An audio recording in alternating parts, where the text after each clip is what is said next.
पिता ने अच्छी व्यवस्था करके कुटिया बना दी, उसमें वैराग्यवती रहती थी, अपने ठाकुर जी की सेवा करती थी। एक दिन एक चोर आया, गांव में चोरी करता करता करता वैराग्यवती के घर पहुंच गया।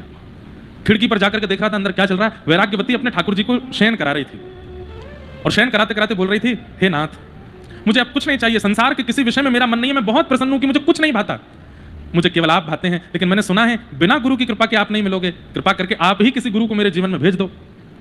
चोर ने बाहर खड़े खड़े सुन लिया, बोले ओहो, इसको गुरु की इच्छा है, हमको चेला की इच्छा है, हम ही गुरु बन जाते हैं। और वो चोर ही थोड़ा तिलक चंदन लगा करके और गले में माला वाला पहन करके थोड़ा स्वरूप अपना सुधार करके और तुरंत वैराग्यवती के द्वार पर पहुंच गया।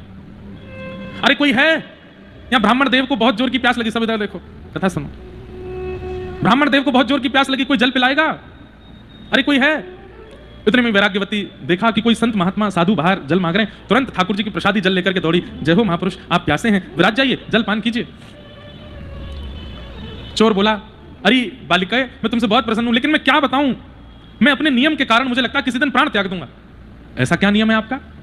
मेरा नियम है कि मैं अपने शिष्यों के हाथ से ही जल पीता हूं और शिष्यों के हाथ का ही बना प्रसाद पाता हूं। प्यास तो मुझे बहुत दिनों की लगी है, लेकिन मेरा शिष्य कोई मिल ही नहीं रहा है। वैराग्यवती तुरंत नेत्र बंद करके बोली, ओहो, मैं अभी ठाकुर जी से कह रही थी कि कोई गुरु भेज दो मेरे जीवन में जो आपसे मिलाए। मुझे लगता है ठाकुर जी ने ही गुरु भेजे हैं जो शिष्य की तलाश कर रहे हैं। वैराग्यवती ने कहा, मैं योग्य तो नहीं हूं, लेकिन अगर आपकी इच्छा हो तो आप मुझे दीक्षा दे दीजिए, मैं आपकी शिष्या बन जाऊंगी और फिर आप मेरे हाथ का जल पी लीजिएगा। हाँ लाल, ये तो बढ़िया, उसको कुछ नाम मंत्र आते होंगे ठाकुर जी के, नाम याद होगा, कान में नाम बोल दिया, तिलक लगा दिया, गले में कंठी पहना दी, अब तो मेरी शिष्या होगी, जल पान किया। गुरुदेव आपकी बड़ी कृपा। अब देखो यहां पर गुरु छलिया है, लेकिन शिष्य के चित्त में पूर्ण विश्वास है कि ये मेरे गुरु हैं। मुझे आज्ञा कीजिए ना, मुझे राघव जी कैसे मिलेंगे? बोले राघव जी से मिलना है? बोले हाँ, तुम्हारे पास जितनी संपत्ति है, जितना सामान है, सब लेकर के चलो, आश्रम में एक बहुत सुंदर उत्सव करना है हमें, उस उत्सव में हमें जरूरत पड़ेगी, सब ले जाकर के गुरु जी के आश्रम में लगा दो, राघव जी तुमको मिलेंगे।